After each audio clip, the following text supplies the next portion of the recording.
चलिए वीडियो को स्टार्ट करते हैं। तो सबसे पहला क्वेश्चन लिखा हुआ है, निम्न में से कौन बायोगैस ईंधन का स्रोत नहीं है? तो इसका राइट आंसर हो जाएगा सी, नवीकरणीय ऊर्जा नहीं है। इसका सी हो जाएगा राइट आंसर। नेक्स्ट क्वेश्चन देखते हैं। नेक्स्ट क्वेश्चन में लिखा हुआ है, ग्लोब वार्मिंग के लिए उदाहरण दिए गैस है। इसका राइट आंसर हो जाएगा सी, कार्बन ऑक्सीजन 2। नेक्स्ट क्वेश्चन चलते हैं। 3 नंबर, सूर्य तथा अन्य तारों की विशाल ऊर्जा स्रोत है। तो इसका राइट आंसर हो जाएगा ए हो जाएगा, नाभिकीय संलयन। नेक्स्ट क्वेश्चन देखते हैं 4 नंबर का।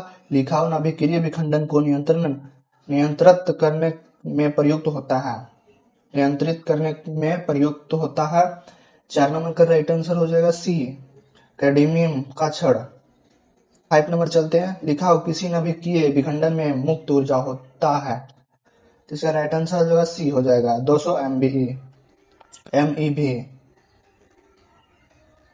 6 नंबर चलते हैं। लिखा हुआ है, ऊर्जा का सबसे अधिक प्रत्यक्ष एवं विशाल स्रोत क्या है? तो सी हो जाएगा राइट आंसर, सूर्य है।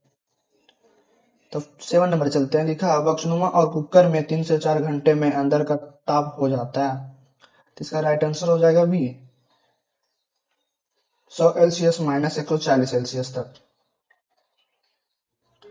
नेक्स्ट क्वेश्चन लिखा हुआ, पवनों का देश कहा जाता है।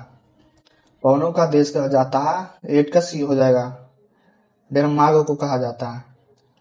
9 नंबर चलते हैं। लिखा हुआ, पवन विद्युत चनित्र में पवन की चाल कम से कम कितनी होनी चाहिए? तो इसका राइट आंसर हो जाएगा 15 किलोमीटर घंटा की रफ्तार से। ए हो जाएगा राइट आंसर।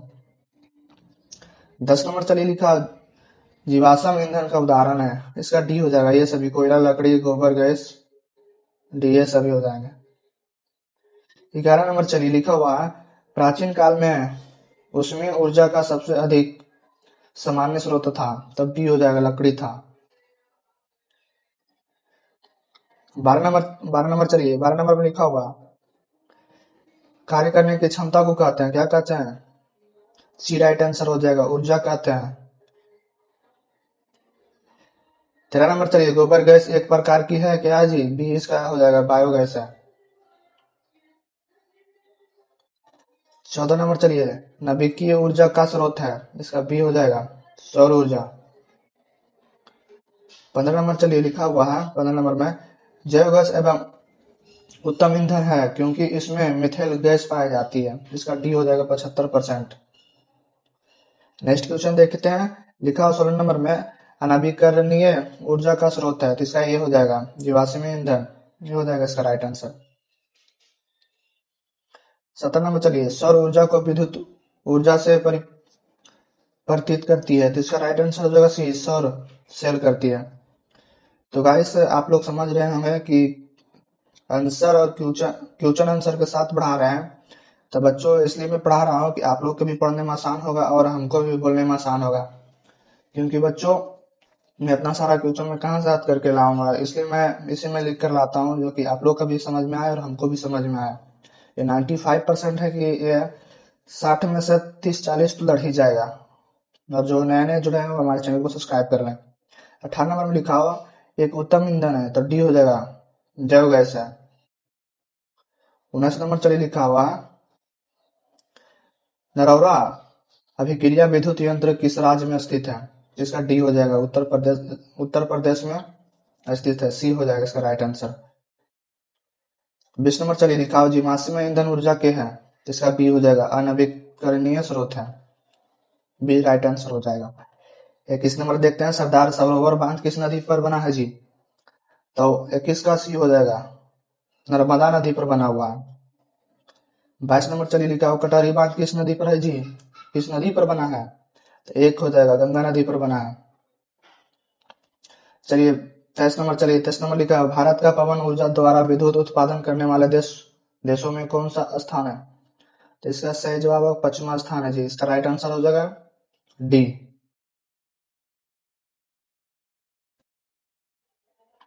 चलिए नेक्स्ट क्वेश्चन देखते हैं। लिखा हो 24 नंबर में, सौर सेल बनने के लिए किसका उपयोग किया जाता है? तो डी हो जाएगा, सिलिकॉन उपयोग किया जाता है। 25 नंबर चलिए। बांध के द्वारा स्थापित टरबाइन ज्वारीय ऊर्जा को किस में रूपांतरित करती है? तब बी हो जाएगा इसका राइट आंसर, विद्युत ऊर्जा करती है। 26 नंबर चलिए, ओटीईसी विद्युत यंत्र केवल तभी प्रचलित होते हैं जब महासागर के पृष्ठ पर जल का ताप तथा 2 किलोमीटर तक की गहराई जल से ताप में अंदर हो। तो इसका सी हो जाएगा 20 सेल्सियस का। 27 नंबर चलिए, हाइड्रोजन बम किस अभिक्रिया पर आधारित है? तो बी हो जाएगा राइट आंसर, नाभिकीय संलयन पर।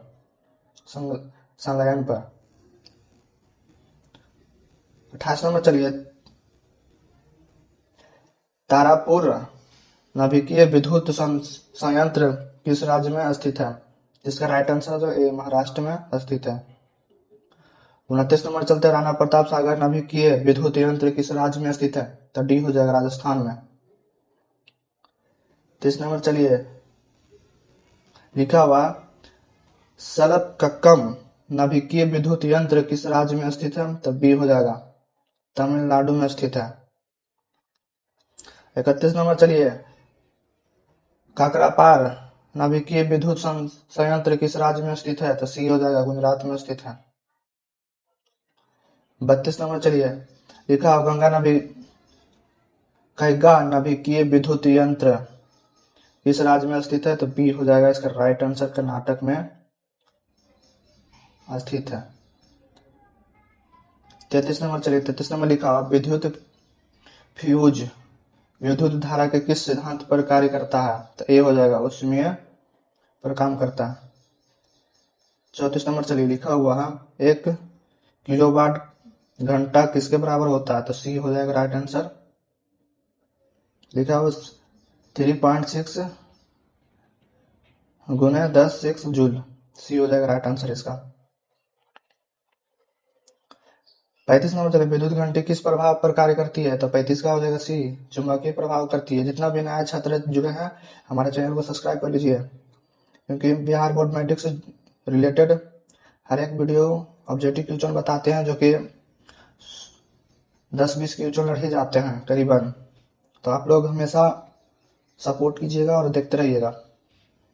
36 नंबर चलिए, लघुपथ के समय परिपथ में विद्युत धारा का मान होता है? तो इसका राइट आंसर हो जाएगा सी, विद्युत अधिक बढ़ जाता है। नेक्स्ट क्वेश्चन चलते हैं, लिखा हुआ डायनमो का सिद्धांत आधारित है? तो इसका राइट आंसर होगा ए, विद्युत चुम्बकीय प्रेरण पर। 38 नंबर देखते हैं, लिखा हुआ डायनमो से किस प्रकार की धारा प्राप्त होती है? तो सी हो जाएगा दोनों बाधाएं पर। 39 नंबर चलते हैं, विद्युत बल और कौन सी गैस भरी रहती है? तो सी राइट आंसर हो जाएगा 39 का, नशीकरी गैस भरी रहती है। नेक्स्ट क्वेश्चन देखते हैं, 40 नंबर का लिखा हुआ है, भारत में उत्पादित प्रत्यावर्ती विद्युत धारा की आवृत्ति होती है? तो ये होती है 50 जो कि 220 वोल्ट होती है। 220 वोल्ट होती है, जो घर में हमारा हमेशा सप्लाई आती है। 41 नंबर चलिए, हमारे देश में विद्युन्मय तार एवं उदासीन तारों के बीच कितना विभवांतर होता है? इसका सी हो जाएगा 200 वोल्ट होता है। 42 नंबर देखते हैं, लिखा विद्युन्मय तार किस रंग का होता है? तो बी राइट आंसर हो जाएगा, लाल होता है। 43 नंबर चलिए, घरेलू विद्युत परिपथ में उदासीन तार का रंग होता है? तो काला होता है। 44 नंबर चलिए, लिखा चुंबकीय क्षेत्र का एसआई मात्रक है? चुंबकीय क्षेत्र का एसआई मात्रक है, तो बी हो जाएगा टेस्ला है। 45 नंबर चलिए, लिखा हुआ विद्युत चुम्बकीय प्रेरण की खोज किसने की थी? तो हो जाएगा फ्राडे ने की थी। 46 नंबर देखते हैं, लिखा हुआ है, दी गई वोल्टता के स्रोत से जुड़ी किस चालक में प्रति सेकंड उत्पन्न ऊष्मा होती है? तो 46 का राइट आंसर हो जाएगा बी, धारा के वर्ग के समानुपाती। 47 नंबर देखते हैं, लिखा हुआ निम्नलिखित पदार्थ में कौन चुंबकीय पदार्थ नहीं है? तो राइट आंसर हो जाएगा सी, पित्तल नहीं है।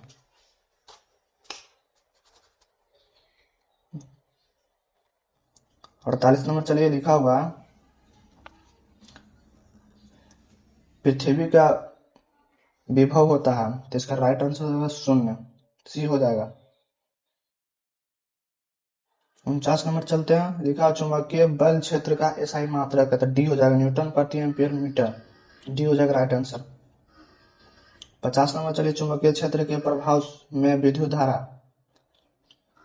तो इसका सी हो जाएगा, चार्ज पर बल उत्पन्न होता है।